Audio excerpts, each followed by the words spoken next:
Jesus, lads, I think we're actually gonna work this. There it is. She is. And then if I click on this, and yeah, I think we're up and going. Go over to my page now, and we should be flying. Oh my God! Here, lads, I think this actually worked. We're live. Woohoo! Oh, is right. Which I'm actually surprised about because I was actually expecting. Oh my God! Okay. Look at the size of me. Look at the size of me. I'm tiny. Let me see if I can fix this on the Tiny wee auto thing in bit. the corner. Yeah, We've one second. I never just mind Scotland invading Ireland. How everyone's invading Philip's channel. oh I I can, I can see a big thing of me, but maybe because it's my camera and my computer, I don't know what's going live. I. Geez, that's even more wild. I could just press these buttons when we're talking away maybe, or can I go back to the old feature? One second. How do I go back to where it was? Well, I broke it now anyway. That's the main thing. One second. What's the stop button do? Yes. Yeah. Well, Oh, hello. I just ruined it. One second. What was I? I'm gonna break everything. Anyway, the only other thing now. Oh, actually, Mihal, do you want to jump over? Are you? Can you see all this stuff on your computer, as in on YouTube? Yeah, I'm watching YouTube right now. Oh, that's grand. Can you pay attention to the comment section there? As everyone's slowing it, because I can't see the comment section. You see the way I have everything set up. Unless I do it on my phone. Actually, I can actually I whip out my phone. I can do it from there. I'll just move this over here. But yeah, that's us. We're live.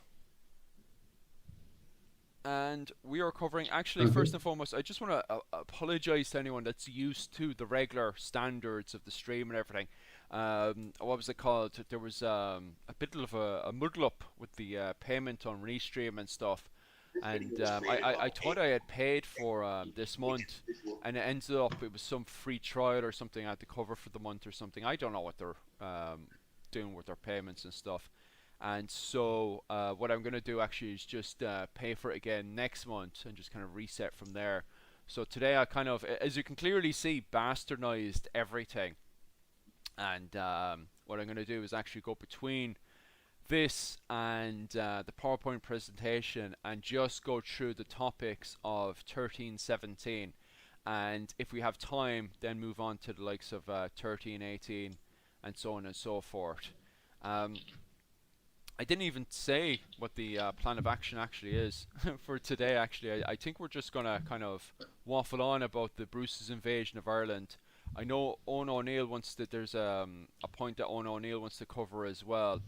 So what I might do is just have, if Mihal is all right with this, is have it open up with what was it? Cover, you know, the opening of the Bruce's invasion and stuff, and have Mihal tell us, because Mihal covers a lot of the Scottish side of things, cover the start of the Scottish War of Independence, the background of this war, explain, for example, who's Edward the First, Edward Longchamp, why is he at war with Scotland, and also who's William Wallace and what's been happening up to this point, and why exactly the Bruce is invading Ireland at this point. You okay with that, Mihal? Because we didn't really discuss that beforehand, so I'm kind of just grabbing Mihal into the deep water. Mihal's probably like, what's the Scottish War of Independence? Where am I? Yeah, thanks for just But you know, I decided it'd be a great idea, and we might help you out if we feel like it. You know, just give you a stick while you're in the deep waters. You know. Yeah, well, I mean, since I've been thrown straight in, this all sort of happens on the Scottish invasion of Ireland, as the title sort of states. All happens on the backdrop of the First Scottish War of Independence. Now, to go into that would just be a video on its own. The fact that we're doing a 3-year campaign, you know, just in Ireland, and this will probably take the whole two. This will take till 2 hours again. But in essence, you know, it's this the Scottish War of Independence. First one is Robert the Bruce, after he's annihilated his rivals such as Comyns and Balliol, who are supported by the English crown. That he fights Robert Bruce, then fights a famous victory at Bannockburn, and basically expels, for intensive purposes, most of England's influence over Scotland. But he's in a very he's on a fine line, as all kings tend to be, on political maneuverability. He's got rivals that still exist, lords that don't agree with him. He's still got massive pressure from England, and he's unable to fully consolidate the crown that he holds. And he knows this. He's a very astute politician, and he decides that one of the reasons that he needs to, there's two reasons for this invasion altogether, two basic reasons that we go to. The Scottish strategy is, to weaken Edward II by attacking the English lordship of Ireland, draining men, money, supplies, and forcing them to divert their attention from Scotland. At this time, Edward II actually doesn't have a very hands-on approach in Ireland. Edward II's got his own problems with the barons of his own lands, so he's kind of already got shifted attention. So this is a weak point in Edward II's sort of kingdom, as it were. We also have, as well, though, at the same time, from an Irish perspective, the personal ambition of some Irish leaders like Domhnall O'Neill, of the O'Neill of Tyrone. He actually invites Edward and Robert Bruce. Now, so that's what's happening in Ireland. That's why they come here. Also, Edward Bruce is a bit of a loose cannon. He's a bit of a headbanger, and Robert Bruce has his own personal reasons for sending him across there. One is that Edward Bruce is the heir presumptive of the Scottish crown if Robert Bruce dies without a male heir. And he may have some sort of personal ambitions. There was an attempt, a coup, as it were, a small one, or I don't know if it was fully implemented or if it was sort of snuffed out early against Robert Bruce. This idea that modern people have of Robert Bruce being sort of the galvanization of the Scottish nation, and that everyone is in support of this new King of the Scots, is unfounded. He still had a lot of rivals to deal with within his own court, within his own kingdom. And Edward would have been a pretty good tool to use. There's a long history of kings using, in Ireland, England, Scotland, kings using sons and second sons and younger brothers to unite around a cause to usurp a throne and put their own puppet in place. Not that Edward ever sort of really gives a massive sign of this, of being anything but loyal to his brother. But he is, like I've stated earlier, a hothead. He's a bit of a rogue. He's hard to control, even for Robert. He's a bit of a political nightmare for Robert, to be honest. Just any time Robert sort of done anything or appeased people or trying to get, Edward just can come in and wreck it. So this is the problem that he's having. So Ireland is obviously split into the English lordship of Ireland, which is dominated by powerful Anglo-Norman families. Magnates like the De Burghs, the Earls of Ulster, will come up quite a lot in this, because the Red Earl is Robert Bruce's father-in-law, but he's also loyal to England. Ulster, during the Scottish War of Independence, was Edward II's main source of men, food, and whatever else you'd need for warfare. And we've got our own problems here with the O'Neills, the O'Connors, the O'Briens. which have never fully accepted English control enough, but often fought with each other and the colonists. So we've also got the issue in Ireland where there's actually been no universally acknowledged High King since the 12th century. So Ireland's very much in a patchwork of rival dynasties and martial lordships, and this disunity has made Ireland sort of vulnerable. But that weakness has always been its own strength, in the sense of we're divided, but that makes it harder to conquer because you can't just have us all galvanized behind one person. So there's a lot going on, and that's more points of what's going on, and maybe we'll just deep dive into each one, but that's more the background of what's going on at the time. That's a very good summary, Michal. I think, just to make a point, it's very important when looking back to this medieval era not to look back with modern eyes. Sort of Robert the Bruce, he did some complicated stuff, especially the killing of his rival was it in a church or cathedral, whatever. And a church, yeah. So basically 99% of medieval lords, whether they were English, Scottish, or Irish, they were all bastards. Hope I don't spoil your YouTube by using that word. But you, in a way, you had to be. And it was a time of very personalized lordship, personalized leadership. So Robert the Bruce has a charisma, he has a military skill, which can give some sort of charisma, can rub off a bit on his brother, and his brother, without even wanting to, can become the subject of intrigue, etc. So that's quite good. Another important thing, spoiler alert, is that I think both Bruces, when they were looking at Ireland before coming in, thought that it would be easy to do, say, repeat a William the Conqueror. You go to Ireland, you win one or two battles, and then you've won it over. That didn't work in 1169-71, and spoiler, it's not going to work now. The Irish system, as Michal rightly pointed out, its weakness and its strength is its division. So that you can win battles but not conquer the country.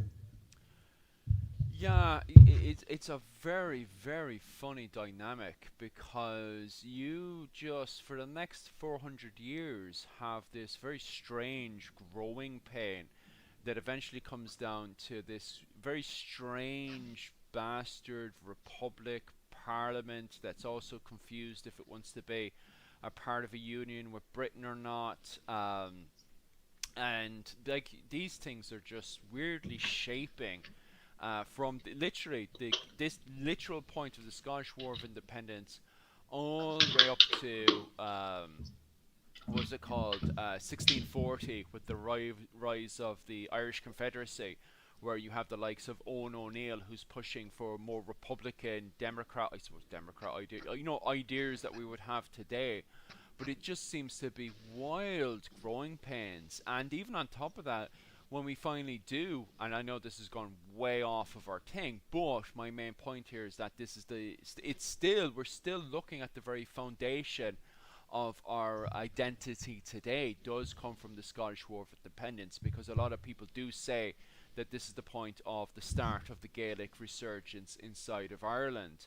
And you see that throughout, France, Scotland, England, that at this exact point in history, my mic is very low, is it? My mic is low, is it? I can hear you fine. I can hear you fine. Yeah. Yeah. Just in relation to that, I wouldn't put Owen Rue O'Neill as advancing something related to democracy. It's far too early. Yes. It's a different vision of power, a more Spanish-inspired one. Power in Spain, you had the Kingdom of Castile, you had the Kingdom of Navarre, Catalonia, etc., etc. So it's a more divided vision of power. Yeah. But let's jump back to the. Yeah. Because my main point overall, because that's still going out of my field of expertise, but my main point here is that the Scottish War of Independence, I wouldn't say it's kind of the floor foundation to Irish nationalism as a whole. I wouldn't say we get that at least until, as you said there with O'Neill, he himself doesn't have any idea of what democracy is, so on and so forth. But at this point, maybe it's just the flavor that's in the air or something. But, this is the point where we start to see change. Now, granted, as you guys point out here, we're still looking at it from the perspective of this weird bastard feudalism that just doesn't click together. And I think the problem is that we want to, as a nationalist nation, want to look back at this point and look at it and see it from a very nationalist perspective of a united Ireland that has a high king, that's, ruling the island from a very kind of King Arthur romantic perspective. But the reality is that the 13th century, not just in Ireland, but the whole world at this point is not unified. This is also the period where Genghis Khan has just, passed away. And Genghis Khan was a person who had to unify a large part of the world, because a large part of the world literally could not move wagons from one settlement over to the other one. And Genghis Khan was somebody who had no form of nationalist identity, but knew that the world, a good chunk of the world, was losing money. Because if you try to move a wagon from this settlement over to this settlement and it's attacked and destroyed, you're not getting, the benefits of it. But Genghis Khan had no idea about Mongolian nationalist identity. He just wanted to unify the nomads together to make maximum profit.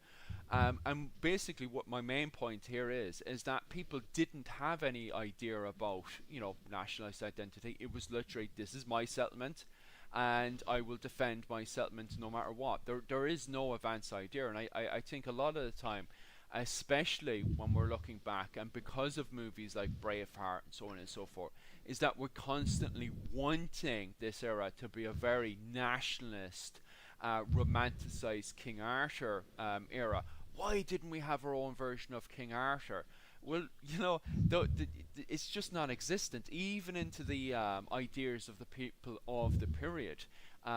These are ideas we're trying to force into the era, and sometimes we kind of have to, swallow the reality that this isn't just medieval Ireland that's fragmented. In fact, most of the world at this era is fragmented, and it's not until we get up to what was it called?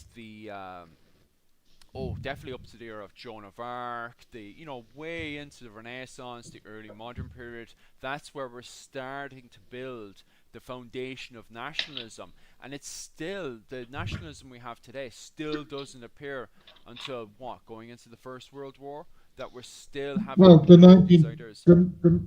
19th century. Ireland was, you could say, unlucky in a way in that it was beside England. Yeah. England and Portugal were probably at this stage the two most centralized European states. So 1066, Harold fights William and is killed, and William becomes King of England. Yeah. That rarely happens. Look at the 100 Years' War. The English won massive victories in the 100 Years' War, but they lost the 100 Years' War. Yeah. They captured Paris, but they didn't capture France. Yeah. Because of decentralization, etc. And Scotland could have been semi-centralized, but there was still a fragmentation. But most European countries weren't. Spain, the Reconquista only ends in 1492. I think at this stage, all of Portugal has not yet been reconquered. I think Algarve is still held by the Moors, and large parts of Spain were. So, yeah, there's this modern idea of nation of state, but I would argue that there was a cultural identity among the Gaelic Irish. There could have been, eventually there would emerge among the descendants of the Anglo-Normans, a cultural identity in Ireland, Yeah. but it's not a nationalist identity. Not yet, not for a long time. Oh yeah, I 100% agree, because the thing is, and a lot of people forget about this one as well, is that England had only come out of another civil war. Even during the Norman invasion of Ireland, England had gone from civil war to civil war to civil war. What makes Edward the First very unique, now his father, Henry III, had to deal with, constantly going in and out of the Barron Wars, especially against Simon de Montfort. And then suddenly his son takes over, and his son is a complete and utter sociopath. But what he is also the man with the biggest stick. Like, he's able to rally people so easy because people are so absolutely terrified by him. Because he very quickly goes into your area, declares that he is all literally, God has declared that this land was always mine, and then suddenly he starts dragging people, innocent people, out of their homes. Well, I wouldn't say innocent, people trying to defend their land, trying to drag them out. And then he would hung, drawn, and quarter them, as in he would drag them across the street, he would hang them, and then he would have their stomachs torn open, display their stomachs in front of everybody, and then decapitate them and bring their various body parts, half of their arms, their heads, and start displaying it throughout Britain, even sending bits of it over to Dublin and stuff. Edward the First at the time was a person that people found it very difficult not to rally, behind, because of the fact that he was absolutely terrifying. Plus, wasn't he about 6'5" or something? Like, this man was an absolute figure. When people believe that this guy was, the vengeance of God at times, it's very difficult to, argue against this. As you pointed out before, Owen O'Neill, Ireland and Scotland is very unlucky in the fact that they're beside England, that not only has the foundation of the dictatorship that William the Conqueror had brought in, but also the fact that we're also living in the era with the man with the biggest stick ever. There's, both Edward the First and later on Edward the Third are insanely unique human beings. They're able to rally all these, basically, I know we're in the era of the High Middle Ages when we're meant to be dealing with peasants and knights, but there's still, it's still that era where they may as well be the same warlords we're dealing with in the early medieval period. Because if they feel like it, these knights, some of these knights don't even rock up for work. It's a case of, I need to call up this army to go on this campaign, and then it's like, nah, I'm not going, and plus you don't have the strength to force me to work, I'm just not going to work today. You wouldn't do that to Edward the First. Edward the First would literally torture you half to death and then force you into work. You would never in a million years say, no, I'm not going to work to Edward the First. So yeah, you're completely right that this is an era where we're very, very unlucky to live in, when it comes down to Edward the First, and the fact he's even gone into Scotland, and in many ways just, he hasn't, I don't think he's fully declared himself King of Scotland yet, but he's not far off it. And I think poor William Wallace had to, pay the wrath of that when he was declared, although he was defending his own lands and territories, he was declared that he was a traitor and was hung, drawn, and quartered. Yeah, obviously, obviously, William Wallace's sort of involvement is he's one of many active participants in the Scottish War of Independence. Well, there's Moray, there's Randolph Mowbray, there's the Douglases. There's so many sort of individuals that William Wallace kind of gets elevated to a status. In part, people say, because of Braveheart, but actually it was a political tool used much earlier. People find ways to sort of like push others forward sometimes in front of actual real shakers and movers of any movement. You'll have a figurehead. I suppose there's in parts people in Latin America would, maybe Cuba would sort of elevate Che Guevara, and then obviously, but there was bigger people behind him sort of having more active involvement before and after. So it's a way to sort of bring, this individual becomes a symbol, and so William Wallace, although he was active, and he did exist, and all the boxes were ticked. He's not the main player at this time. His role becomes rather enhanced later on. But yeah, Edward the First, and looking through the eyes of Mull and tying those 2 points together, if you look at lowland Scotland, we've got it's famously coined the Lothian question, because during the Scottish War of Independence, the Lothian, the area of Lothian on the south east of Scotland, often changed sides. Not in a physical aspect, because obviously this is where the armies were moving forward. That and Galloway both changed sides, flitted around, because they were the whole point of, especially in marcher areas, they would look at their leading authority, the English crown, the Scottish crown, whatever, as a who's going to provide. If I side with you, who's going to provide? You're going to provide support, policing, armies, all these sort of things we need from the other side that we've just renounced, our allegiance to. And both sides, Scotland and England, are constantly having to say, yeah, we vote for us, vote Bruce in, because we will deliver better taxes, bus services, all this sort of thing.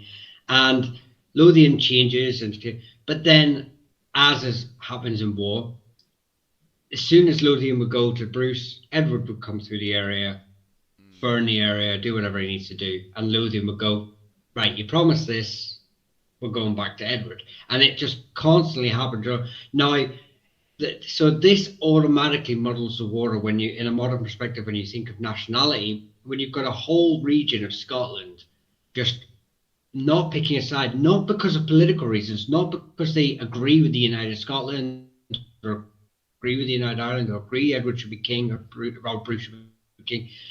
It's just about survival. It's just about, we need protected because we're right on the border region. Who has the biggest stick and who's going to protect us?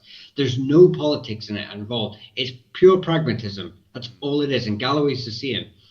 And then you have, so to try and put this modern interpretation of like, like keywords used in modern politics are words like traitors and stuff like that. But it doesn't apply, in a medieval context, because there are so many facets to why a region, a king, and a village, a castle will swap sides, beyond this idea that nationality is the driving force for everyone's decisions. So yeah, like I say, it's just it's something to, and we'll see here as well when we talk about the Irish families that are involved and the Scottish in it, and why they're not siding with Robert Bruce. Edward, and eventually Robert will come across, obviously, or Edward II. It's a common story but like I say, it doesn't fit that the way we view the world today's kind of politics. It doesn't fit that box. So you have to, like Owen has said earlier, and yourself, you have to just sort of dismiss that idea when we sort of go through this topic. Oh, for sure, and it is very important for what we're talking about today. Because when the Bruce eventually comes into the island of Ireland, one of the challenges he does face is that he's declaring himself as a sort of, and obviously Owen O'Neill can correct me on this one because I haven't actually gone through the documentation of this myself, but when he does come onto the island of Ireland, he's meant to be this figurehead of a high king. He's meant to show a level of centralization, and yet you still get Gaelic lords not going behind him. And obviously we'll dive in deeper into this later on. But what we're saying here is basically that when people ask later on, like why, especially Ireland, for example, why are they not coming together? Why are they not centralizing? And while we're still on the topic of background, some people may be fully aware of as well, is that Donal O'Neill, who is one of Edward the Bruce's biggest supporter inside of Ireland, even his father, Brian O'Neill, King Brian O'Neill, is one of the last Irish High Kings of Ireland. He tried to also centralise the island of Ireland as well, and he was killed by his own family members going into the Battle of Down. Oh, my audio is very low. Okay, let me try to fix that. I'm not sure why my audio is quite low. I'm also not sure how I'm gonna fix that one from this perspective. It's coming. For me. It's coming across fine. Yeah, Your audio. Yeah, me. they're saying your audio is grand, but mine was quite low. I'm not actually sure how to fix it from this mic and stuff because there's no like dial thing.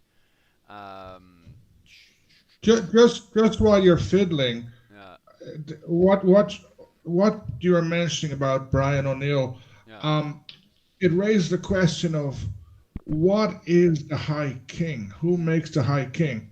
yeah, Because when I was in school, we were taught Rory O'Connor was the last High King. yeah, He surrenders as such to Henry II. Then the title falls into abeyance. Then Brian O'Neill claims it with some support from others, and then Edward claims it. But what is it? yeah, It was always very flexible, especially after Brian Boru became king. From him on to Rory O'Connor, it basically went by force, and it comes back a lot to what Mihal was saying about protection. So, like McCarthy, O'Driscoll, O'Connor Kerry, all these saps way down in Munster, they are not going to be openly big supporters of Edward the Bruce, because they have Fitzgeralds and other Anglo-Normans right by them. And if they start coming out and trying to support Edward the Bruce, they're going to get hit with a big stick. yeah, You could say the same for smaller groups like the Kavanaghs, the O'Byrnes. It all comes down to who has a big stick near you who's going to hit you. yeah, Donald O'Neill was very powerful. Edward the Bruce comes in, they can meet up. The O'Connors can kind of meet up. But then the next question is what's going to happen? yeah. That's it. That's it. And there's a very brilliant question just came in there. But what I want to do first is actually just pull the conversation over, go over to the next slide here, because I think we've done a grand idea to put down a foundation to the background of the Scottish War of Independence. That we are at the stage now where the war starts in, Edward I goes in, declares himself King of Scotland between the jigs and the rails, after the death of King Alexandria, butchering that one. But anyway, regardless, after the death of the King of Scotland, Edward the first ends up between the jigs and the rails after the Bruce ends up killing his rival. What was it called? Edward I had gone in, declared himself Lord Protector of Scotland while trying to sort out the next king. The Bruce ends up killing his rival. This declares war between Edward I and the Bruces. At the same time, William Wallace also holds his own war against Edward I, ends up getting himself captured, and then is hung, drawn, and quartered. However, regardless, Robert the Bruce switches tactics from conventional style tactics into more guerrilla warfare, which is actually very successful against Edward I. Between the jigs and the reels, Edward I ends up dying of old age, and that leads us into Edward II raising a military force and marching up to Scotland, where it's there we have the Battle of Bannockburn. This battle, absolute disaster for Edward II, where Robert the Bruce ends up deploying the pike formations. It's one of the earliest examples from the medieval perspective. I know that there is ancient examples of the pike formation being used, but this is kind of the resurgence of it. Not just the resurgence of it in Europe, but also the resurgence of it over in Britain and Ireland as well. So we see the pike formation being used, and used very successfully against the English cavalry during this Battle of Bannockburn.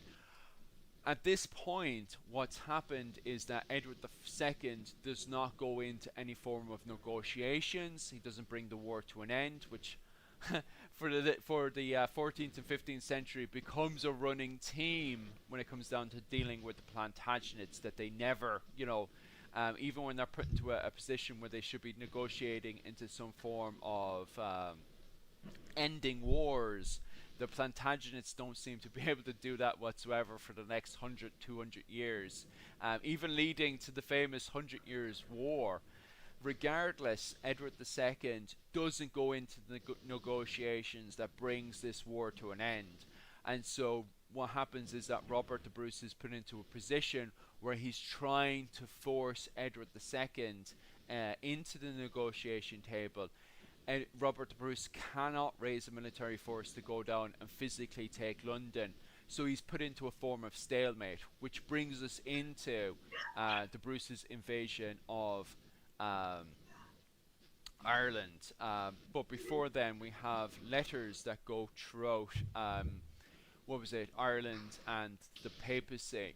Owen, can you bring us into what's going on here? What are these letters going between the papacy and Ireland at this point? So basically, laudability, if you grew up like I did and studied in Irish school, laudability would always been frowned upon. The teacher would have told you, oh, it was a forgery, that sort of stuff. Except it had, perhaps unintended, a very important ideological, theological, political aspect. It basically gave the King of England lordship of Ireland. However, it was not for free. It gave the King of Ireland the task of educating, Christianizing, and making the Irish better Christians. This basically said that the Irish were part of Europe, were part of Christendom. You have the Normans and Geraldus Cambrensis, his propaganda, which says the Irish are savages. But laudability, because it's written by the Pope, is a legal document that says, no, the Irish are European. That's a very important political, ideological point. And so a point that more nationalistic views of Irish history have completely missed. So the remonstrance is the Irish princes, basically Donald O'Neill and some of his supporters, they basically write to the Pope and say, hey, Pope, look, your predecessor wrote this. He gave Ireland to England, but the English have not been keeping up their side of the bargain. Therefore, you have to intervene and do something. As an argument, it's a very sound argument. The problem is they're playing in a very loaded, biased political game. The Pope, I don't think he responded much. But in the late 1590s, the same argument is used by Hugh O'Neill and them. And this time it falls on much more fertile ground. And the Elizabethans have a big problem with laudability. Because they've become Protestant and anti-papal, but the justification for English lordship over Ireland is based on the idea of educating, civilizing, governing the Irish, making them better Christians. But this remonstrance says, look, they haven't done their job. Therefore, English lordship is void as such, and we can offer the crown to somebody else. It's a strong political or theoretical, ideological argument when it comes to a more practical argument, force of arms will triumph ultimately. But it's a very intelligent argument showing that the Gaelic lords were fully aware of the various nuances of English political lordship over Ireland, and they were able to use it. They weren't just savages or Celts frozen in time like many people make it out to be. Definitely interesting one. All right. Sorry, Michal, are you saying something there? No, someone just put, I apologize for my Reaver ancestors. They're not really as prevalent in this battle, the Border Reavers. More later on during the events such as the Ulster Plantation. Actually, Edward's lands are sort of, if I remember rightly, are towards Galloway and just north of the border. But most of the support for this invasion, or most of the troops for this invasion, actually come from the Hebrides. So even though Robert will put troops forward, I'm sure, for the campaign, but Robert Bruce had actually used a lot of Gallowglass support during the Scottish Wars of Independence, and had so the MacDonalds, the McMurrays, all these sort of families that still existed after the likes of the McSweeneys had left. So this sort of interconnection between the two countries was further solidified by the already existing pathways and connections that existed. There's other ways that Robert Bruce would then do this too, but for the point of that question, I just said so. You don't have to apologise so much for the Reavers in this campaign. No, it's over. I think the Border Reavers are just starting to appear after this campaign, when there's a blur between Scotland and England. I think before this point, because of the fact of it was how. Obviously, we're in the era of House. What was it called? Plantagenet. But before this, we had the House Normandy, and because of them constantly pushing up to try to grab tribute from the lowlands of Scotland, it kind of caused there to be, this is my land, this is your land. But after the Scottish War of Independence, there is a period all the way up to around, I'd say, unless Dr. O'Neill corrects me on this one, until around 1603, where there's a blur between Scotland and England, which causes the rise of the Border Reavers, who are a people of Anglo-Saxon and Scottish descent, who were kind of blurred together because of the fact that those borderlines have they're a blur.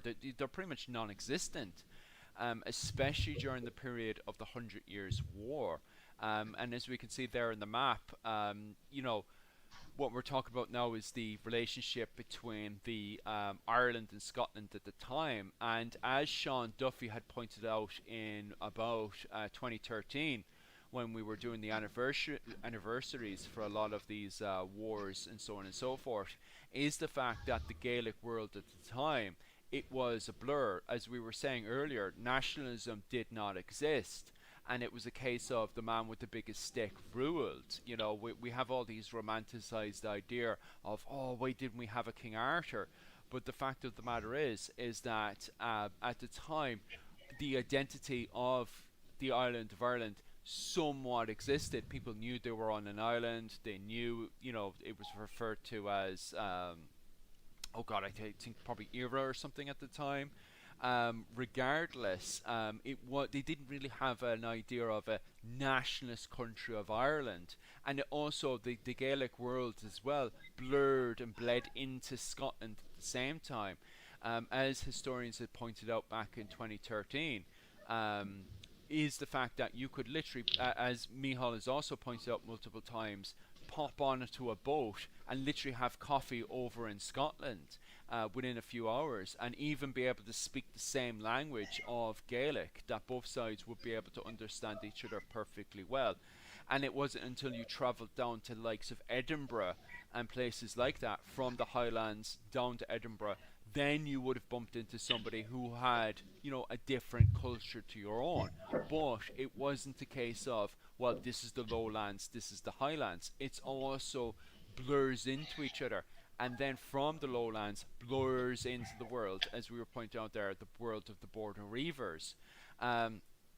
So it is a world that isn't black and white at this point. It's a very grey world at this era, and I think definitely the Yeah, likes it's of. also it's also.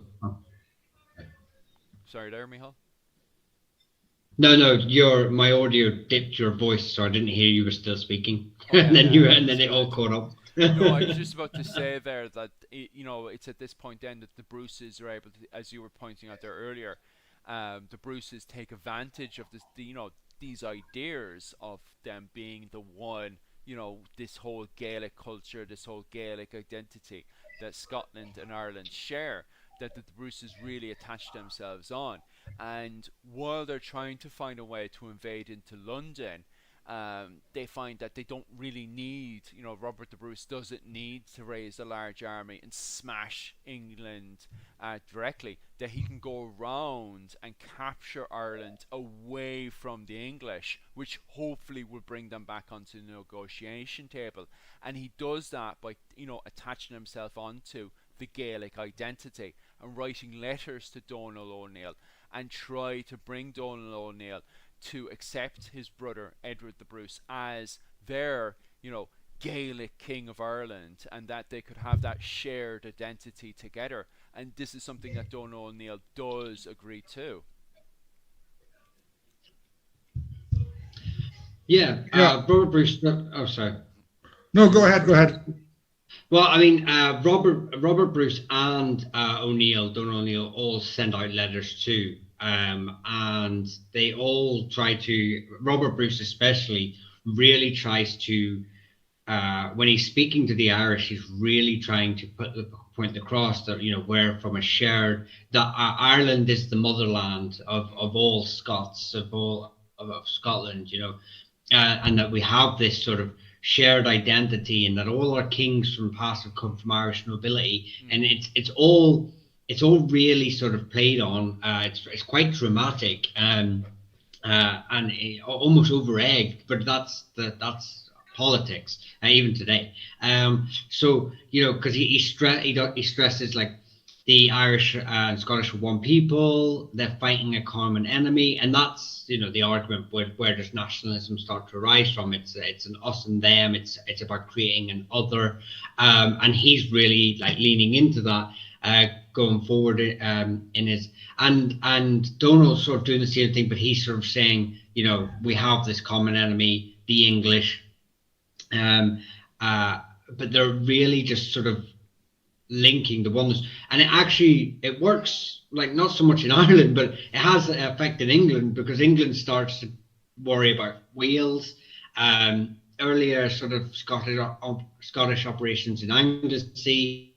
It really kind of, there was like this fear almost of a Celtic bloc, really influenced English thinking, because of and sort of hyped English anxieties, of becoming a siege nation almost. But because Owen, there's an individual, Owen, who had just rebelled sort of 15 years earlier. Glyndwyer, something like that. Yeah, he just rebelled, I think, like a couple 10 years earlier or something. So you can really see this like idea that not only is it's almost like a they're trying to unify the Irish and the Scottish and possibly the Welsh. It's not really as well tested, but on the same side of the fence, it's really sort of egging up English anxieties towards being a surrounded nation, which still exists today, if you would ask me. That is bringing modern politics into it, though. Especially with the rise of the resurgence of all these Celtic languages left, right, and centre.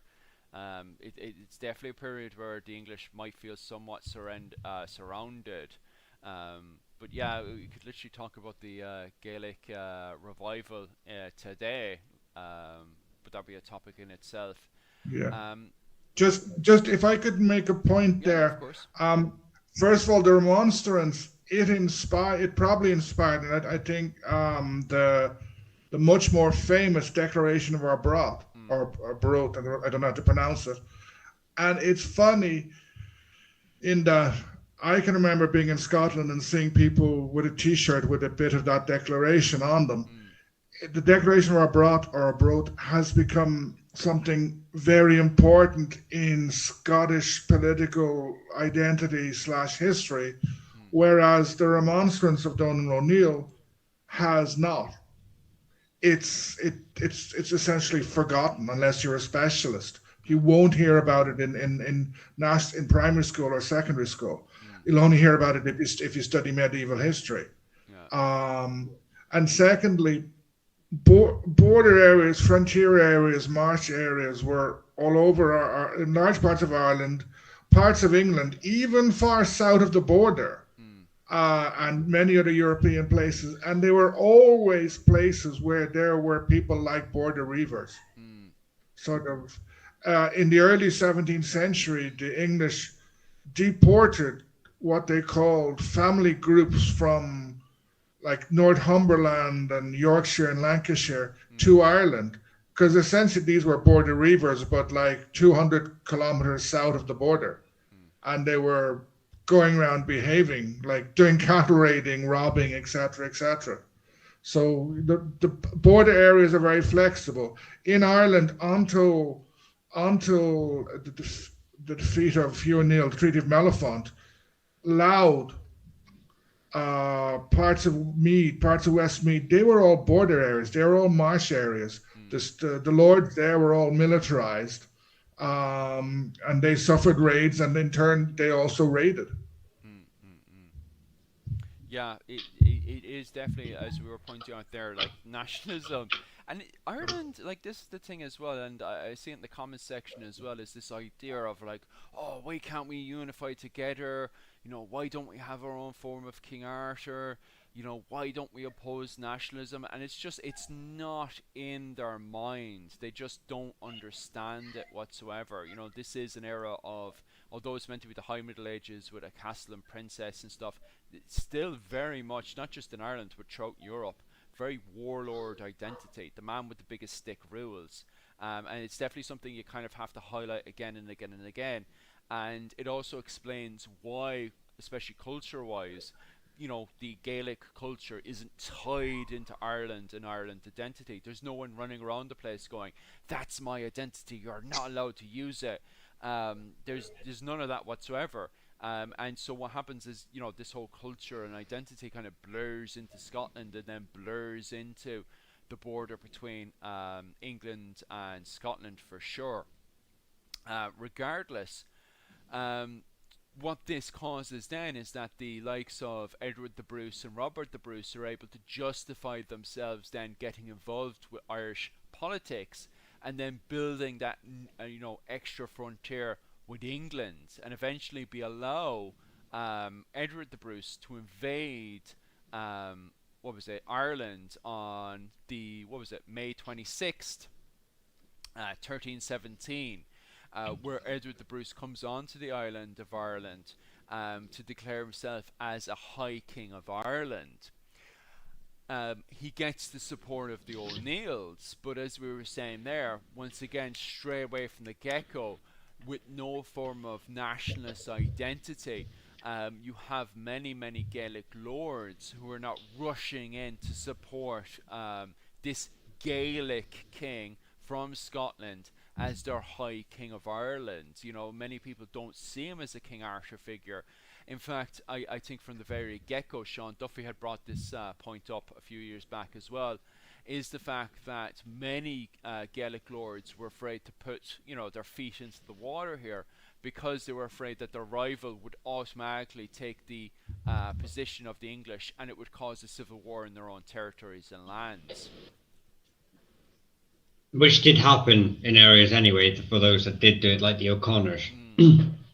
Um, so obviously, as we edge into a few of the sort of families that are involved, Mm. not only so whenever he lands in Larne, he's met with forces from the Bissets and the Savages. The Bissets are have a long association with Edward. It's either the Bissets or the O'Neills that Edward is fostered into, Mm. and the fact that these sort of the Bissets have also straddled the line. They're a very Norman family, but their links to the O'Cahans and stuff like that.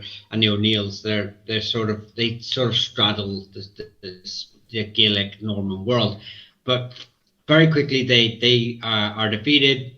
The Savages of where I'm currently living now in Ard remain loyal to the English, but the Bissets sort of flirt with the idea of joining the Bruces and are reprimanded for it later. I don't know how much support they gave, but and it's still a bit blurry. Some sources say they sided with him, maybe with just giving him, whispering in his ear, sort of, or just not putting troops on the field. Regardless, um, yeah, Ulster was primarily the point of support for initially, because obviously we'll go into why it starts to deteriorate. Um, but with areas like Leinster, the McMurrows, the O'Byrnes, they'd constantly been in a ongoing sort of continuing sort of resistance, shall we say, against English encroachment. They're already in the middle of it anyway, so they kind of join, but it's like we're doing our own thing, we're already doing this anyway. Welcome to the football match. Mm.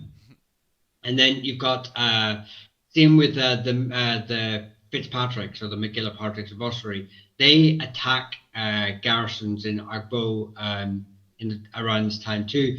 But again, it doesn't really, sources don't state whether this is just part of the wider invasion or if it's just part of the ongoing resistance that's happening within these areas, because he's not coming into a clean slate. He's coming into a very war-torn country. But they, like I said, the O'Connors, you've got Phelim O'Connor and Rory O'Connor, Mm. and they're I think Phelim, if I remember, Phelim sides with Edward Bruce, Yes, he does. and in doing so opens the door for Rory O'Connor to challenge his position. So then now Connacht has obviously troops committed to Edward, but is also dealing now with a civil war, with families sort of trying to usurp Phelim's sort of land. So, and again, we see it all over. The McCartans sort of fought against, I swear, the De Burrs, obviously, are lords of Ulster. So they have the McCartans, they have the McDullahans of Clanbrassil, so a lot of our Hielan kingdoms. Then they have their Norman allies, the Mandevilles, the Logans. So it's a mismatch of families, obviously, all partaking. Some use it typically in an Irish fashion, I would argue, but typically whenever the floodgates open as well, you have families that then use this period of turmoil just for their own ends. Mm. They're not really interested in what's happening. They're just, whether that be a feud with another family, to remove them from the political chessboard. So what can be seen as Irish families helping the English, by written down paper, is actually just a consequence of their actions for their own Mm. goals. So it's a very messy battlefield. Yeah, and it is very interesting because early on, when the English, what was it, Henry II arrived, he had a force of about 4,000 men. And when he appears onto the island, the Irish lords at the time were very quick to go and subjugate themselves to Henry II, please him for a bit before he left the island again. Um, what you brought up there about when Edward the Bruce arrives onto the island, and it's something to take note of. He has a force of 5,000 Scots. Majority of them are made up of Gallowglass and men of the Isles on purpose, so he appears more like one of them, more like men of the Gaelic. The thing is that when he appears, as Michal had highlighted there, he's not appearing to an island that's somewhat calmed down with any form of a high king. No, in fact, you have an island that's already massively in the middle of a conflict. Many political situations are in the middle of their problems. And so when Robert the Bruce pops up, instead of getting many Gaelic lords naturally coming to him and giving tribute, which is probably what he was expecting because Henry II had done the same back in 1172, that's not what's happening here. Edward the Bruce appears on the island, and suddenly he's not getting the support he may have thought he was going to get early on. Yeah, and I think you have to understand that most lords, whether they were a Savage, a Mandeville, an O'Neill, an O'Donnell, O'Connor, they knew how to behave in the political game. They knew that this game was very dynamic. Yeah. And things would change. They would look to their own good. They knew sort of sometimes it's better to have your leader far away from you. So they knew how to behave in this sort of way, how to advance themselves, attack someone when no one else is looking. And an important difference between Ireland, England, and Scotland is that Ireland did not have a court. Since Rory O'Connor submitted to Henry II, there was no King of Ireland in Dublin or anywhere else. Whereas in London, you have, sometimes in other places, you have the court of the English king. There's a court around the Scottish kings as well. There's nothing like that in Ireland. You have a viceroy who has various names. You have a few English kings come over for short periods, but never long periods. Sometimes, like Prince John is sent over for a while, and I think a few other younger sons are sent over at various stages, but there is no big court. An advantage of a court is it attracts the main powerful lords, and you send them off to the capital, and you keep them from getting up to naughty stuff in their own lands. That doesn't happen in Ireland. So the local lords like Ormond, whether they're Ormond, whether they're Kildare, whether they're O'Neill, O'Donnell, they spend most of the time in their own lands fighting and advancing their own power. Yeah, it's definitely something, as we said again, the idea that nationalism is just non-existent, but at the same time it is very, very handy. We are very, very unlucky that this is the era where the administration of England is at its peak under Edward the First, and then only the next 20 years later, when Edward the Third takes over, also another man that's exceptionally good at the administration of running England, and very much because his stick is so large, able to keep everything running and chucking away. Very, very centralized at the time. But when Edward the Bruce does pop up onto the island of Ireland, it's not like he's insanely unlucky at the time. In fact, Edward the Bruce is able to use his very large stick, and it's from here, when he does arrive, he's able to score very, very early on a whole load of victories around the Ulster area, and it is even penetrating into the Dublin area of Leinster and poking away and scoring a good few victories there.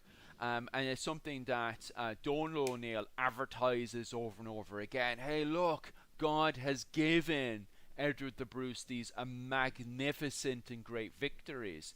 So early on, Edward the Bruce seems to get pretty lucky here, in the fact that he's scoring these major victories against the English, and at the very start it looks like it looks very promising. So although he doesn't seem to be getting the full support very early on, and Donal O'Neill seems to be very kind of tuned into this from, I suppose, an advertiser point of view, because Donal O'Neill has fully given his support over to Edward the Bruce. He's trying to lure more kind of Gaelic lords into jumping into the pool, kind of taking part into this, and trying to have this kind of centralized King of Ireland behind Edward the Bruce.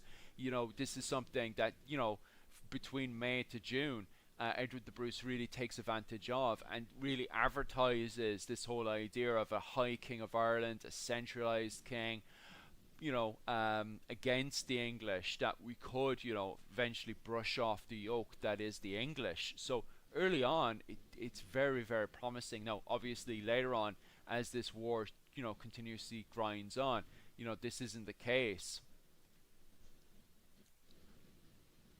I'll just push forward, so will I? Yeah.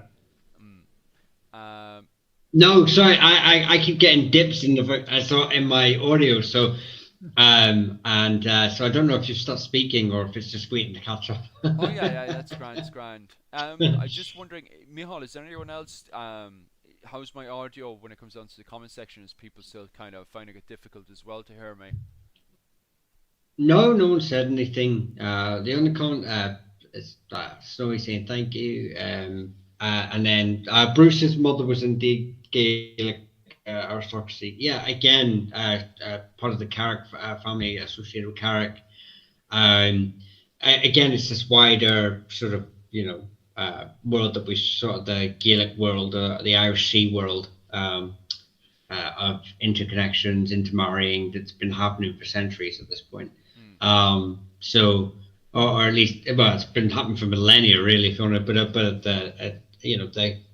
the Gallo Glass have really sort of, with their links to Scotland and seasonal fighting, and the fact that not even the Normans play a huge part in that stitching of uniting and separating that whole world. So yeah, I mean, Bruce will have used his mother for political advancement as well, and showing his connection to Ireland. But yeah, and then you said obviously Bruce defeats the Red Earl de Burgh's forces and sacks Antrim, sacks down, has a great sort of campaign in Ulster very early on. Siege of Carrickfergus in sort of 1315, and apparently, but I didn't really check this, is reputedly crowned king in Carrickfergus and then burns the abbey down afterwards. So continuing a long campaign of him burning abbeys down, not because they were abbeys or anything, but because of him needing the resources, because we were going through a bit of a famine during this time too. Yeah, bad time. Something I'll definitely have to go into more detail in a bit, because it was actually something I added into. Is that as this drags on, certain stuff that's happening in Europe makes its way over to Ireland, which is very unlucky to Edward the Bruce later on, just as he's starting to get leanway. Because the next thing obviously he does is move down into the Dundalk area. This is a photo that was taken in Dundalk when I was actually living in Dundalk back in 2019.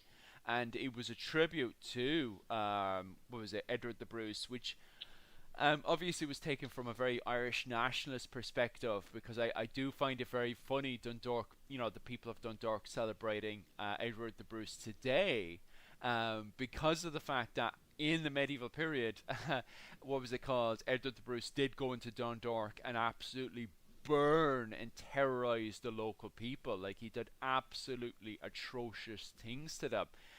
Because at this point, obviously, he was sieging Carrickfergus, and now he was marching into Dundalk, and from there, he just absolutely leveled the place, burned the place, destroyed the monastery in that area.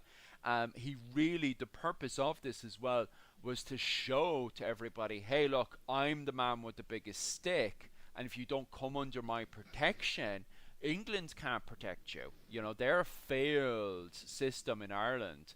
I can protect you, and if you don't go under my protection, I'll show you what life is like not under my protection. And so he went into Dundalk and absolutely wrecked the place up. Um, any comments or anything on the attacks and genocide that was happening in the Dundalk area at the time? I'm not sure if I'd use the genocide Yeah. word because it's a 20th century word, so throwing it 700 years back is a bit complicated. Mm. I think the Bruce was using the methods of warfare that he was used to, which basically, when you're campaigning, you want to do.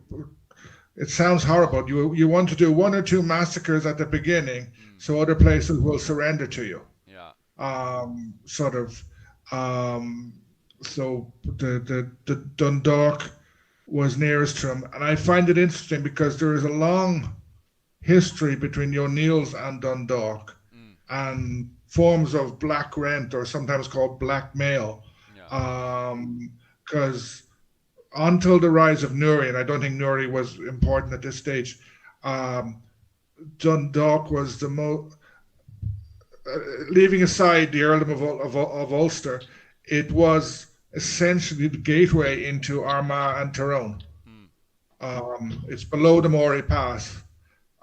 So it was, having it burned down would have suited Donald O'Neill. Yeah. So sort of weakening it would have suited Donald O'Neill. I don't know how much that had an impact on what did. And also the fact is, soldiers at that time could be very hard to control. Until the late 19th century, soldiers were always hard to control. They go fight a battle. They're going to go and look for looting. They attack a town. As they attack a city, they're going to do horrible stuff when they capture the city. Sort of war was brutal at that stage, and it also brought a lot of famine and disease in its wake, as happens in Ireland. Yeah, I mean, it's this is the start of so the famine starts to have an impact on Edward's forces, lack of supplies. They start to struggle, which is understandable. So they're attacking monasteries and abbeys for their food stores, food grains. But it has, what starts off as quite a good relationship and this fosterage of unity amongst the fellow Gaels obviously starts to turn sour when you start burning all their abbeys and churches and raiding their towns, and it seems to have it starts to turn the Irish populace that did support Edward over on maybe those who are more on the fence about it, weren't as invested in the campaign like Donald O'Neill against Edward. And that's not to say they side up with the English, but inadvertently, by retracting their support for Edward, they bolster the English position. For sure. Because of this massive massacre that happens over in Dundalk, and the control that Edward the Bruce is able to control in Ulster at this point, it's at this point as well that you have Donald O'Neill recognising the Bruce as King of Ireland at this specific point after the sacking of Dundalk.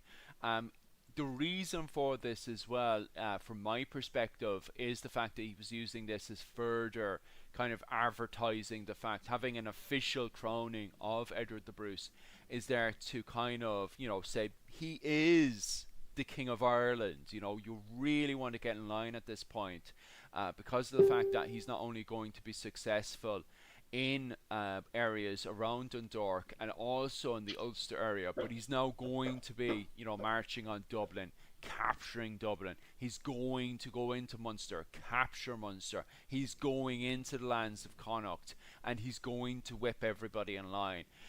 So at this point, it's very, very positive for Edward the Bruce. Now, obviously, we know this starts to get sour from this point onwards, but it's very interesting that these imagery and it's still something that's coming up today. Like, 2024, that whole area where Edward the Bruce was crowned around the Dundalk area, and also where he had passed away and is buried today.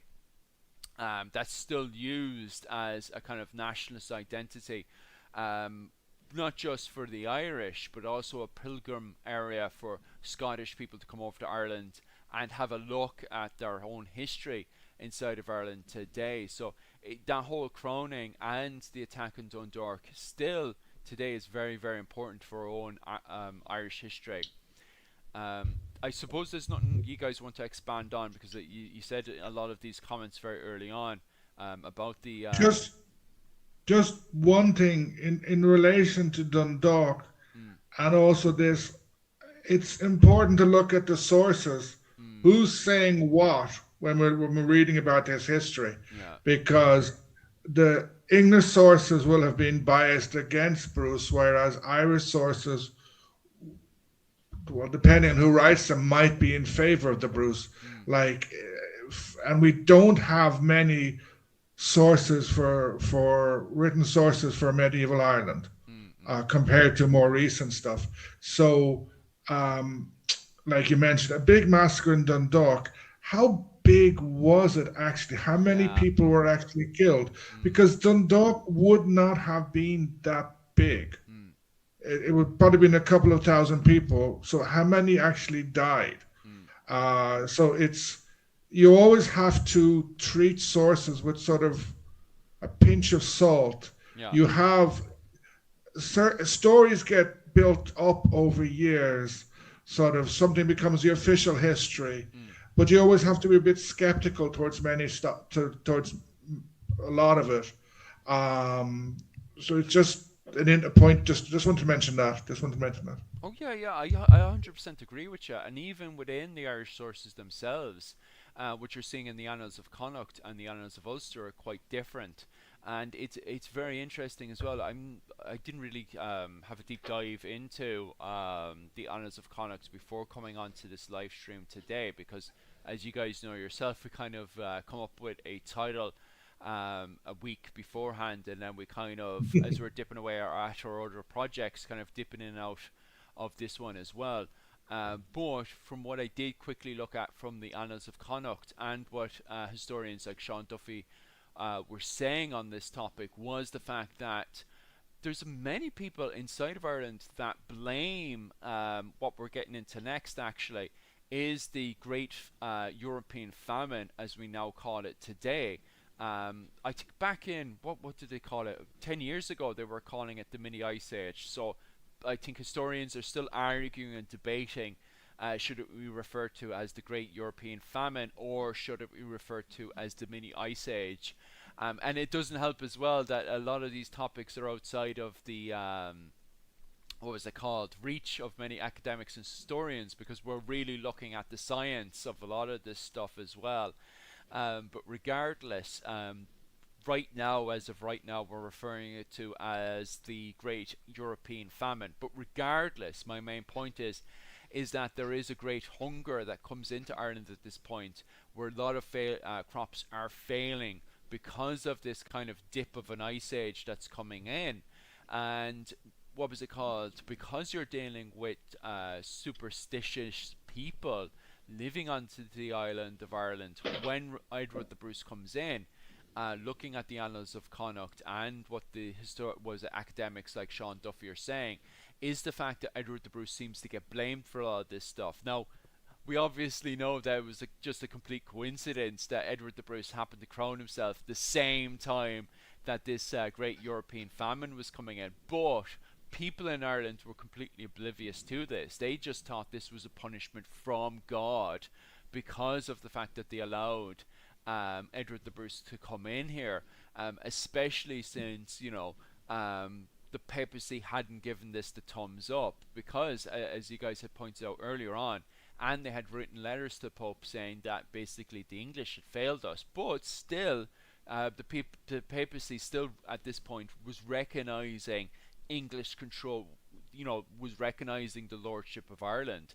So it's easy for many Irish people to have this kind of view that maybe this was a punishment from God, to recognise Edward the Bruce as the King of Ireland at the time.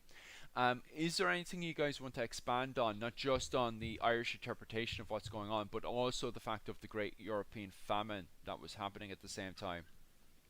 I think that many people now don't understand that until 1800, 1900, how narrow a line it was between being prosperous, having lots to eat, and facing food shortages. Um, and like sort of Ireland had lots of cattle. They grew barley and oats. Um, Most people's would have their diet would have been quite restricted. If the weather was good, they would have enough. But small things could mean they could be facing food shortages. Throw in war and throw in an army marching around, burning and stealing and taking away foodstuffs, you can get easily famine.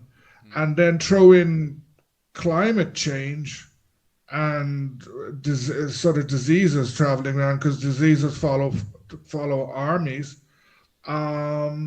You have a lot of problems. And even if an army marches by your village, even if it doesn't burn you, the fact that you have 4,000, 5,000 men camping upriver from you can mess up your water. And sort of just, they can, the cows might run away, they might steal it. Like, it can do a lot of damage, even without being intended. Yeah, for sure. And it doesn't help as well. Is that at this point onwards that we can see in the literature that especially after Dundalk, and as you said there, Dr. Owen O'Neill, is the fact that the Bruce is finding it harder and harder and harder to keep his men on a leash at this point. We saw the same problems early on with Prince John's invasion of Ireland, and also Henry II's invasion of Ireland, is that the longer you have a military force on the island of Ireland, they're slowly going to start to disband and start popping into the population of Ireland, especially when both the Gaelic and the Anglo-Irish lords have no problems hiring many of these disbanded bandits. Well, that's what they're slowly becoming now at this point, is bandits in the field, and just hiring them into their own military to fight their private wars and stuff. So it's at this point that Edward the Bruce is kind of in a funny situation, and with these bandits roaming around the place, because that's what they're slowly becoming, and also the lack of food on the island, you could see why so many Gaelic Irish are starting to look, oh Jesus Christ, maybe it's not a good thing that Edward the Bruce is still on the island. But on saying that, this is still very early on. Because of the penetration, the success of these early battles up in Ulster, the fact that you have at this point a successful siege of Carrickfergus. Now, we didn't know this siege of Carrickfergus would continue to drag on and on and on, but also the fact that now you can see them, literally on the doorstep of Dublin. You could see many Gaelic starting to rally against the English from this point. And you could see why some historians are saying, well, this is the foundation that would lead into the later Gaelic resurgence, going into the 100 Years' War and stuff. We're starting to see massive damage happening to the English at this point. Many Gaelic families that are starting to budge in and start to join the side of Edward the Bruce are the likes of the O'Byrnes, the O'Tooles, and, as Mia had pointed out early on, the likes of the O'Connors. Phelim O'Connor was starting to jump onto the idea of Edward the Bruce, and we even seen the McCarthys down in the Munster region starting to join in to the fighting of the Scottish War of Independence at this point. And we can even see the foundation of the Gaelic resurgence. Is there anything you guys want to elaborate when it comes down to, this being the foundation to the Gaelic resurgence, or anything I said early on with that? No, I'm okay for now. I think that was fine. Happy days. Yeah, I mean, You're always I happy agree. to jump in with Clouds. No, Oh, happy days. No. I like to say we've gone over some of the families that joined in. The Leinster families. Munster's a little bit scant on the records. Hmm. Anyone that's associated with the O'Neills are already heavily involved. The O'Hagans, the O'Cahans, any one of the O'Donnells, the Kingdom of Tyrconnell's involved in it too. Hmm. There's even, well, I will say, it popped into my head the other day when someone did ask on another live about the Lacys, and they actually joined Edward Bruce in Meath, and the Flemings as well. So they actually put in their lot with Edward Bruce against the English. So it's that individual, I can't remember the name, unfortunately, is watching. There's a bit of history about your de Lacy line. Nice. So yeah, it's at this point as well, just to add inside there with the whole idea of a Gaelic resurgence, that Edward the Bruce is still going into 1316. He's going from strength to strength to strength to strength. On February the 10th, he wins an absolutely huge victory at the Battle of Arbskull, where he goes on to beat the Anglo-Irish. At this point, he goes off and defeats the Earl of Kildare, and he's just running amok around the Meath area, just outside the walls of Dublin. I think a few times he just tried to siege Dublin, but because most of his resources are still pinned down on Carrickfergus, which becomes this continuous long grind before Edward the Bruce, he can't really be pinning down Dublin as well. So eventually he has to pull back up to what was it called? The territories of the O'Neill again, and regroup himself from that point onwards. But he's going from strength to strength to strength at this point. It's not looking bad for the Scottish and the Irish at this point. Just pushing down. I don't think you guys want to advance any further on that one, do you? Just to say. No, I mean. Yeah, go on. Go on, Michal. No, mine's the next point. No, mine's the next point, so yours will probably be first. Okay. No, I was just going to say that for any military campaign in any period of history, logistics is very important. In Ireland, it was particularly hard, especially for outsiders coming in. Cromwell and William of Orange were the first ones who successfully came into Ireland and didn't starve or didn't fall apart. So, okay, the Bruce military really is doing okay, but how much, he's brought 4,000 or 5,000 Scots into Ulster. Probably they can be supported in Ulster, but once they start marching around the country, the questions of logistics start becoming more and more important. Yeah, big time. And I definitely 100% agree on that. Somebody who copped onto that very early on was Donal O'Brien back in the Norman invasion of Ireland. When you had the Cogans and the Fitzstevens moving into Limerick, the very first thing he does is bring in scorch earth policy into the Limerick region. And he uses what is modern day Clare to do all of his farming. But why? Because Clare is behind Limerick, and they have to cross Limerick to get to Clare. So he uses and fortifies Limerick. And so what happens is the likes of the Cogans and the Fitzstevens and the Fitzgeralds and various other Norman groups that were trying to push into the Clare region and capture O'Brien territory, is that they have to, because he's used scorcher policy, the O'Briens had used it early on, they cannot use the earth around them to go and raid around the place and steal food and keep themselves content while they siege Limerick. The men of Dublin at this point have copped on to these tactics as well, and so when Bruce comes down to siege Dublin, they do exactly what the O'Briens had done early on, scorcher policy. They go over and they burn the surrounding region, and they use their port to continuously bring in fresh food from England. So the people of Dublin, they're content, they're content to allow what was it called, Bruce's forces to camp outside the walls, because there's no food, there's nothing to raid for them. They have to be able to restack themselves, they have to go up to what was it called, Ulster again, to refeed themselves. The men of Dublin, on the other hand, as I pointed out, they still have full access to the that river there, which is able to bring food into from Bristol, so they're able to have food brought over, delivered from Bristol into Dublin, which keeps them content during a siege. So eventually, Bruce, the river Liffey, the that's the river Liffey. one, the River Liffey, that's in the centre of that picture I have there. Uh, the people of Bristol, the merchants of Bristol, they're happy, especially the merchants of Bristol. They're making money off all these loans and stuff, able to bring food into Dublin to keep Dublin content. Um, so yeah, the Bruce eventually has to go back up to Ulster again. So the campaign in Dublin at this point is sort of turning into a failure. But that's not the way people are looking at it, because Bruce at this point is still getting those victories in there. But this is something that will start to feed into as this campaign continues to drag, on and on and on. It's stuff like this that is slowly but surely eating away on the Bruce's military force that originally started off as for 5,000, but is slowly, dribbling away. I suppose there's nothing else you guys want to expand on with that one, is there? Well, just a bit of a. Well, I mean, Yeah, go ahead.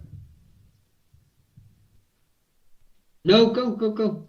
I was just going to say, as a mad tangent, I'm not sure where you got that picture from, but we're talking about the Gaelic resurgence, etc. If you take the drawings of Dublin at the end of the 19th century, the end of the 16th and beginning of 17th century, it wasn't all that much bigger. Yeah. Like Fiach Mac O'Byrne raided the Bawn around St. Patrick's Cathedral. Yeah. On a number of occasions. Trinity College was built outside. So it just shows you have written the expansion of Dublin there. It was expanding, but over the next 100 years, next 200 years, it doesn't expand much more. So what part of that would have been a long-term effect of the Bruce invasion and the Gaelic resurgence. Yeah, I apologize there for the audio on my side. I see comments popping up on my phone and stuff about my audio being poor. To be honest with you guys, I actually have no clue how to fix that. I'm actually on OBS right now, so it's on its default settings, and I have no clue how to change the default settings on it. I also find it very strange how the sound is coming out perfectly on Owen O'Neill's side and on Mihal's side, but then it's because I'm the one who's actually controlling the OBS itself, so it's very strange that it's keeping me quiet, but yet popping up with your sound quite to a normal range. So I actually have no idea if it's just a microphone that's damaged or so on and so forth. Originally this was meant to be on Restream, so we'll probably jump back onto Restream next week or so. So this problem hopefully will be fixed next week. So I apologize again for the audio that seems to be keeping me quiet for some strange reason, but if you guys can still somewhat hear me, thanks very much for that one. But we'll see what we can do for next week for sure. Anyway, regardless, we'll pop on ahead anyway. Before we... Mihal was about to say something. Sorry, Mihal, what do you need to say there? No, it's just sort of say, but this is not. It's like we're at the stage now where Robert Bruce sort of turns up, or I didn't know what your next slide was. If it's slightly before. No, I decided we'd pop over to Connacht and see Phelim O'Connor take advantage of the situation. Sound aggressively. Yeah. The problem is we kind of put this together this morning. Originally, we were meant to be using the software of Restream, and there was problems there. So I had to as you can clearly see this, I've completely bastardized it to the extreme max. Using OBS, I've just ended up recording the screen and then just kind of chucked it up there. But it is what it is. And I'm just kind of pushing through right now. But regardless, back over to Mihal. No, I decided to pop over to Connacht because at the same time, Phelim O'Connor is pushing for, I think it was Finn Dwyer was making a note that there's a good chance that Phelim O'Connor was actually pushing for his own kingship. because Phelim O'Connor also seen himself as King of Ireland as well. So there is a good chance that he was supporting the Bruce's kingship, but at the same time, you do have to, as Finn Dwyer had pointed out as well, you do have to remember that Phelim O'Connor was related to the other High Kings of Ireland as well, the likes of Rory O'Connor and Turlough O'Connor and stuff. So when all this is going on, Phelim O'Connor perhaps was also pushing for his own kingship as well. And he was doing that against the likes of the de Burghs. The de Burgh family also telling a very interesting tale as well. And at this point, very untrustworthy from the perspective of the English. Edward Longshanks, the King of the English, was very paranoid to support the de Burghs in Ireland at this point because, very interestingly, the de Burghs were actually married into Robert the Bruce. Robert the Bruce was married to Elizabeth de Burgh, who was the daughter of the de Burghs, the head of the de Burgh family. So Edward Longshanks was not willing to support de Burgh, even trying to recapture his own territories in both Ulster, which has now just been lost against the Bruces, but also the fact that he's trying to reconquer his territories as the O'Connors are quickly capturing their territory, recapturing all their territories in Connaught. This eventually leads to the Battle of Athenry around the end of 1315, where actually, believe it or not, Phelim O'Connor was actually winning the battle. He was actually on the verge of winning that battle when he decided to take, as Micheál had pointed out, jumped into the main row of the battlefield and started pushing his own men to finally finish off the English. It was at this point where Phelim O'Connor was killed, leading the front charge of the battlefield. He was on foot as well. He wasn't on horse, he was on foot. And he tried leading a frontal charge on foot, where the English then focused on him and actually killed him during the battle. Once he had been killed on the battlefield, that's where the Gaelic freaked out and then left the battlefield, which then caused the O'Connors to start collapsing throughout Connaught, and really did cause a massive trip for what we were saying early on about this Gaelic resurgence. And in return then, however, on saying that, the de Burghs, after this battle, were left in a massive disadvantage, which eventually, as we go into, after the Scottish War of Independence, after all this is done and said, the de Burgh family, going into the 100 Years' War, would actually go into civil war because of the actions that were done in Connaught at this point. Anything you guys want to expand on, or will I push on to the next year? Push on. Happy days. No, push on. Right.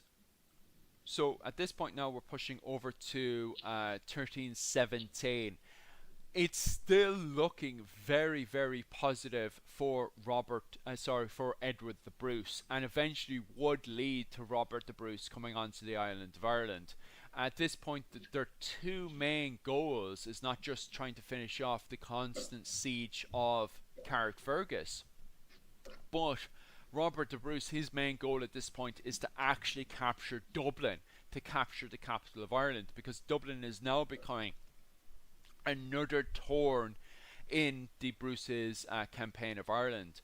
I think at this point, especially with the force of 5,000 men, they thought they could wrap this up very, very quick. This isn't the case at all, and that there's actually more complications popping in.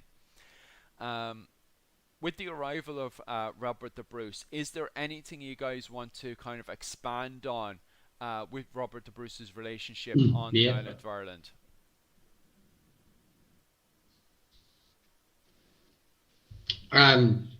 So obviously it's not just about wrapping up the campaign. It's also a propaganda piece.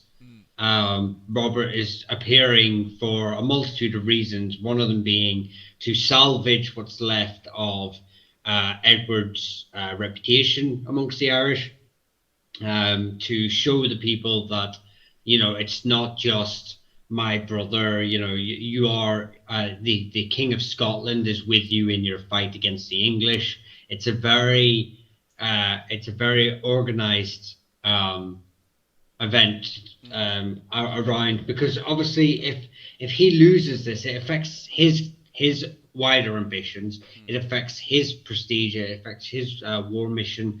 So he needs his brother to win. And by the fact that he's not doing a very good job, but through, as we've discussed throughout the entire chat, through the reasons as to why it's not going the way the Bruces needed to go,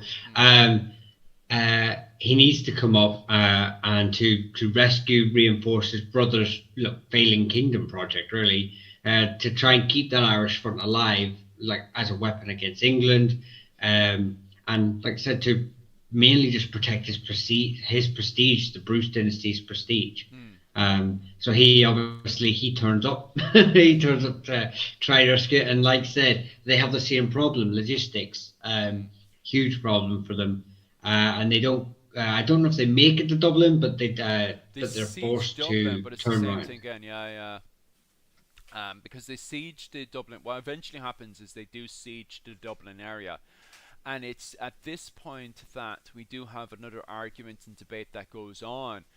Because of this siege of Dublin, what happens is we have more violence that happens around the Meath area. At this point, what was it called?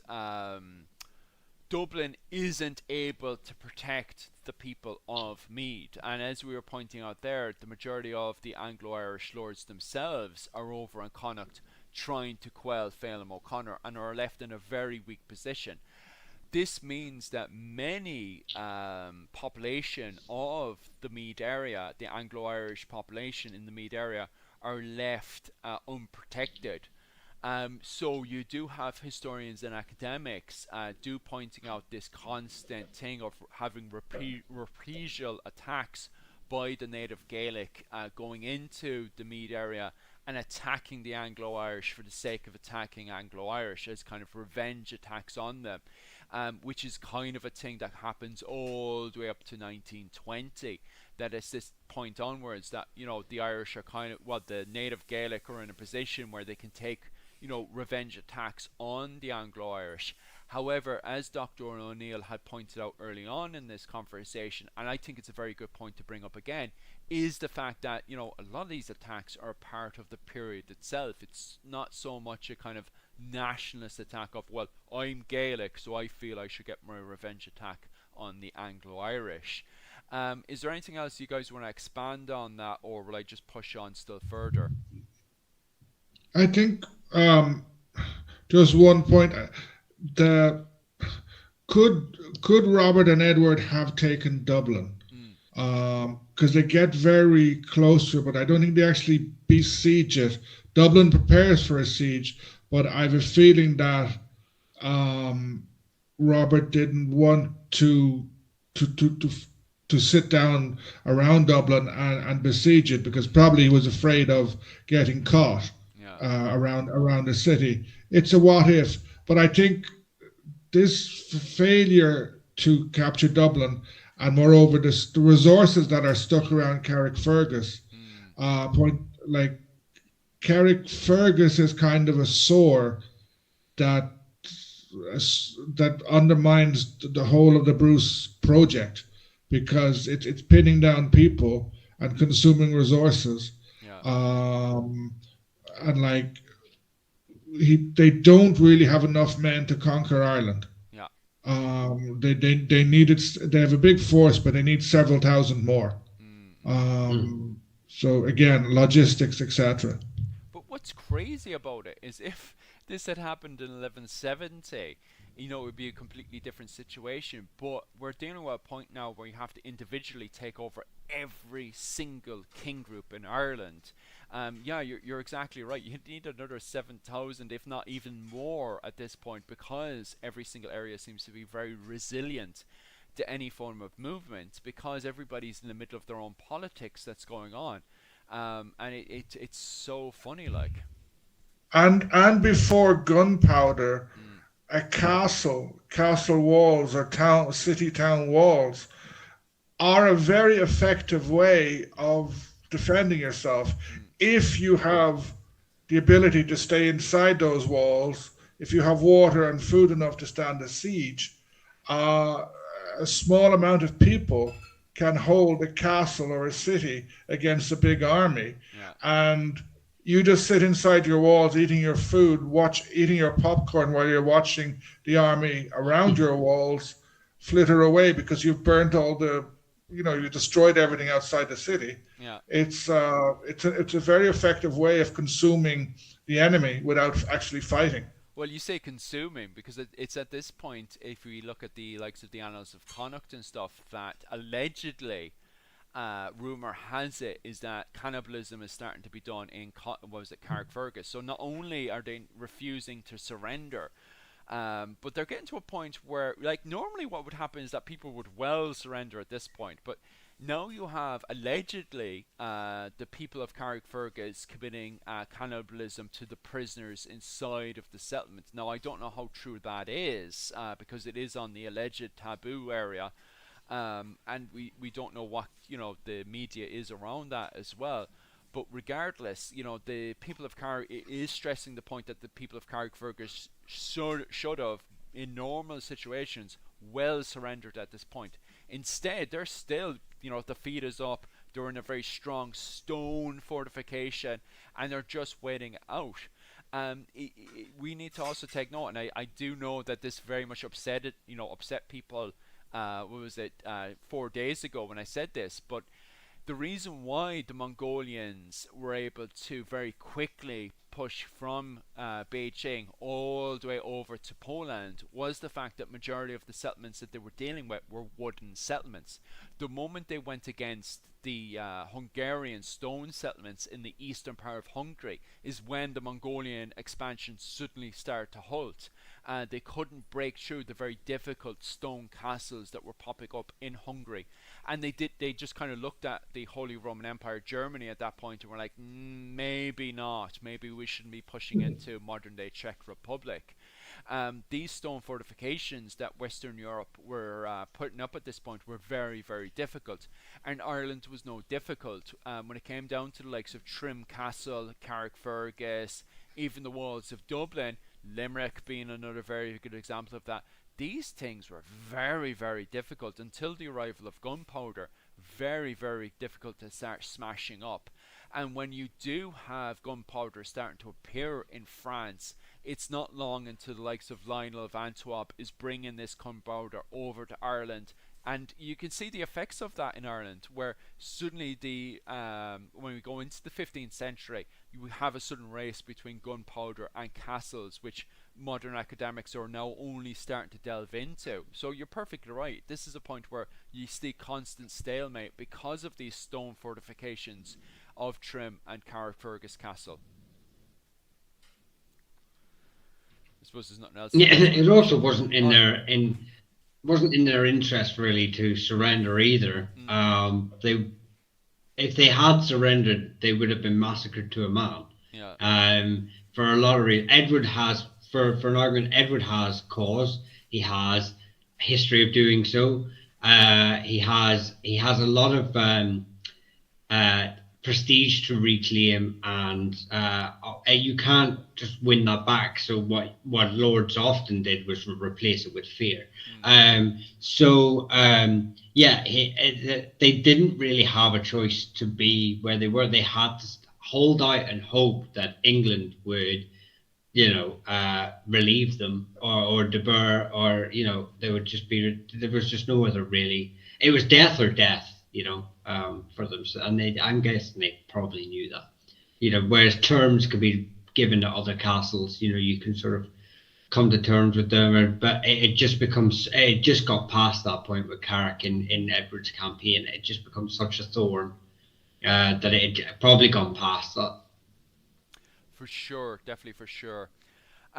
Just before we start to wrap up, because we have another 10 minutes or so, I'm just going to make a few comments on, and you guys can obviously expand on that, is on the Munster campaign.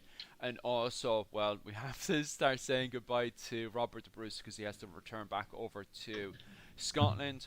But regardless, it's at this point that you have the Bruces trying to get involved with the Munster campaign as well. This is mostly led by the McCarthys at this point, which had been a great supporter of the Bruces during the Scottish War of Independence. Now, allegedly, folklore and mythology would have it, is that the McCarthys had sent, obviously Dr. Owen O'Neill can correct me on this one, but I think the mythology has it, the folklore has it, that they sent 120 men up to Scotland to fight for that Battle of Bannockburn around, let me see there if I have that one. I think that may be a bit of a folk tale. Yeah.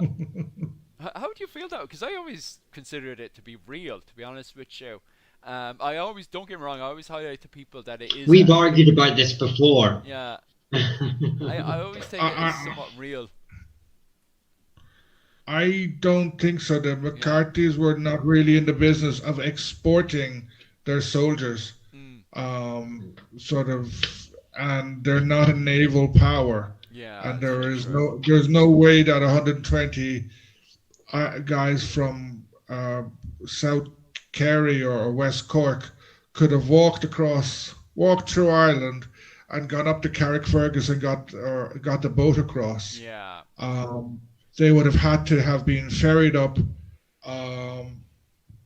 from Kerry, Cork, past Clare, past Galway, Mayo, and then round Ulster, which is a long, long way and a very expensive way to send 120 men. Yeah.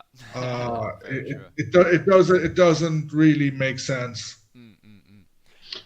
But regardless, allegedly, according to legend, this is the reason why the Bruces were trying to get in contact with the McCarthys. However, as the map shows, and as Owen O'Neill had pointed out as well, the biggest problem here is that those areas, as you can see there in a kind of much more lighter, kind of yellowish colour there, is controlled by the Butlers and the Fitzgeralds, who at this point were campaigning against the McCarthys. So the McCarthys were blocked to go and help out the Bruces, especially during their attempted siege of Dublin. So yeah, I do fully agree with you. The mythology is very difficult to support. I'd like to believe in it, don't get me wrong. I'd like to believe in the argument, but I do have to highlight the fact that it is mythology.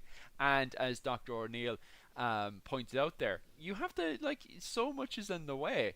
And during the Munster campaign, exactly during the siege of Dublin, the McCarthys are not able to support the Bruces. They want to, and they're massive supporters of the Bruces, but the problem is that they do have the Fitzgeralds, the De Clares, and the the Butlers in the way. And it's not until 1318, the following year, during the Battle of Dice O'Dea, that McCarthys are finally able, with the help of the O'Briens, to penetrate and push up to support the O'Neills.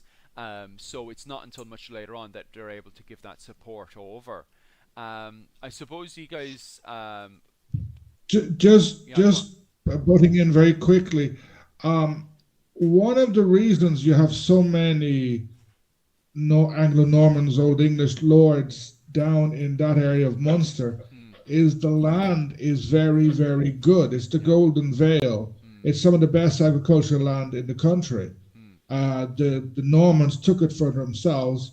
It's also full of castles, even nowadays. Yeah. Like sort of big and small castles. It makes sense if you want to conquer Ireland.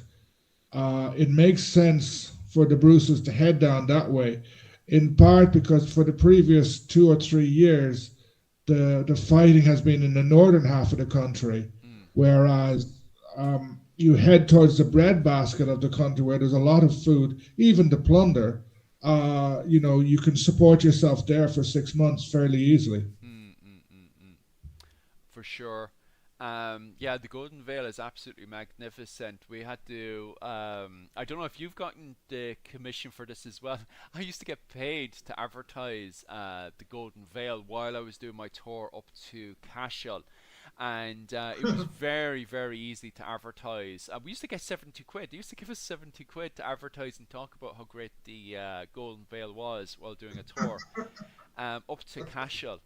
And I'll take 70. I'll take 70. Yeah, no problem. And it was easy to advertise as well because the Golden Veil is already absolutely magnificent as well. I remember the tour guide. It was one of the other tour guides. Who's like, make sure now you collect your money off the it was the guys from Kerry Busher and stuff, so you can talk about the Golden Veil. And it's like I could easily talk about the Golden Veil. The Golden Veil advertises itself, you know. You look next podcast, I'm going to produce Kerry Busher or something here. Here. I just run into the kitchen. Yeah. That's what I was thinking as well, because of the fact that I've got everything sorted here, so I have to get out and reach out to the advertisers and stuff. But I don't know what the advertisers are doing these days. They should be funding us like there's no tomorrow. But anyway, that's neither here nor there. Well, it's bad. It's bad whenever I turn around and there's an Ulsterman will be like, yes, Kerry butter. I do love me some Kerry butter. And Barry's tea. Barry's tea. Well, we're here, myself and Owen are Munstermen, so we have absolutely no problems advertising that. Micheál, we're just going to have to ban you off the stream. He can bring on Northern Ireland potatoes. Oh, well, far superior. They are far superior. Get out now, you and the rest of your Northern Ireland. Right, we'll pop over to and wave goodbye to Robert Bruce before we finish up the stream. And next week, I think on the 8th of December next month, we have a very special guest. What was it? Dr. Melissa Shields is coming on to talk about 16th century clothing. But what we'll do as well on the Thursday, because I think that's around the Monday or so, on the Thursday we'll continue our conversation about Bruce's invasion of Ireland, how this whole entire campaign completely turns around and the Anglo-Irish start to finally beat back the Scottish after years of them wrecking up the place. Micheál, is there any questions or anything we can dive inside there? I suppose there's dozens of questions popping up in the comment section, or there's 2 of them, is there? No, most of the comments that were asked earlier, we sort of have either skipped completely past that now, or we've answered them in the conversation. One was a surname. Yeah. So there was one important that I think we can discuss next week. It was from 22 Grena. Yeah. Was the Bruce's letters to the Irish a genuine attempt to create a new Gaelic kingdom, or just political opportunism? That was towards the beginning. I think we can come back to that next week, because we're not going to do it in 5 minutes. Yeah, for sure. Definitely not in 5 minutes or so. What was it called? We'll finish up there just before we go into 1318. We'll continue the conversation next Thursday. Hopefully, I'll have the restream up and going again, and all the bitching and arguing I had between them. They're acting professional, but they did all the wrong stuff. So, and I'm acting like a pure child right now with them. But it is what it is. Regardless, hopefully all that will be resolved next week, and we can pop back over to Restream, so this will all be organised. We won't have this big mess again next week, and we'll continue the conversation on 1318. Dr. O'Neill, thank you so much, and thank you for all the feedback and information you've provided us today. You're welcome. How can we continue to support your work and study? Watch my videos. I brought out a video yesterday on the, what did I do? I've forgotten. No, the Inishballen Abbey in Lough Lane near Killarney. Fascinating place. And then tomorrow night at 7, I'll have my own Irish history time questions and answers about Irish history. And then if you want to buy me a coffee or buy me a beer to buy me a coffee, no problem. It will be very well accepted. And follow and subscribe, etc. All the usual. Happy days. How do we find your buy coffee page so we can donate It's money? just go to any of my videos. It's always down there. Happy days. Happy days. Micheál, how can we continue to do support your research into the Irish clans of Scotland and Ireland? What's the best way to fund your research, Micheál? Give me the winning lottery numbers. No, I just no. Again, same as well. I mean, I don't really have a buy me coffee, but I work along the subscriptions. So become a member on YouTube or superfan on TikTok. I do my superfan members only lives on a Thursday night, 11 o'clock. This week it's the Bodkins and a few other families. I can't remember off the top of my head here, but we're doing a talk about them. So if you become a subscriber, monthly subscriber, you get access to that. Join the lives, have a good chat, pick the topic. It's a bit like this, but more family orientated. So yeah, just come along and watch and like and subscribe and all the good crack too. Happy days. And guys, if you want to support my channel as well, just click into my channel there, Irish Medieval History, and then you should see my Patreon. Click inside there and you can, donate whatever money you'd like. Also on top of that as well, every Sunday night, Irish time, 9 o'clock, I am running classes on Irish Medieval History over on Patreon. It's about 20 quid a month. Absolutely brilliant stuff. This week we're going to be covering John de Courcy, Prince of Ulster. So if you're into any of that kind of stuff, definitely head over to my Patreon and support me there. Other than that, guys, thank you so much for all the support. Even watching the channel is a great support to us. And as always, slán go bhfaile. Bye. Slán.